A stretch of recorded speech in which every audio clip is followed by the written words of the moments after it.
Ito ang latest sa Sitio Quiapo.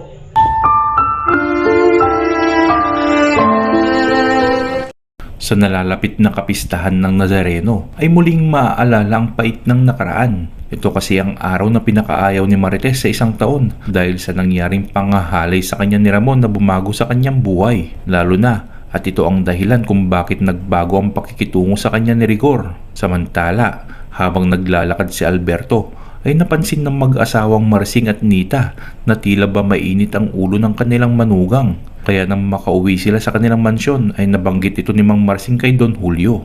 Hindi nila alam na sa tuwing sasapit ang kapistahan sa Quiapo ay naaalala ni Alberto ang sakit at hirap na kanyang dinanas, lalo na sa mga kamay ni Rigor na siyang dahilan ng kanyang pagkakakulong ng mahabang panahon. Kaya habang nagsasalo-salo silang kumain ay naitanong ni Monique kung ano nga ba ang problema ng kanyang asawa at mainit ang kanyang ulo. Napagtaasan naman ni Alberto ng boses at nasungitan niya si Mokang dahil hindi naman daw niya ito maiintindihan. Dinipensahan naman siya ni Mang Marsing at sinabing huwag pagtataasan ng boses ang kanyang anak at kausapin niya ito ng maayos. At dito na din nagkasagutan ang magbalae. Tila ba tumaas ang tensyon sa pagitan nilang dalawa. Sa kabilang banda, hindi na maiiwasan ni Tanggol ang nakatadhana sa kanya na maging hitman. Kaya nang malaman niya na Red Phoenix ang kanilang next target, ay nag-request siya kay Chief Espinas na kailangan niya ang kanyang mga kaibigan dahil hindi basta-basta at malaking grupo ang kanilang babanggain. Pag-usap-usap naman ang magkakaibigan. Ani Tanggol, ito daw ang malaking pagkakataon para makatakas sila. Hindi nila napansin na narinig ni Mayor ang kanilang usapan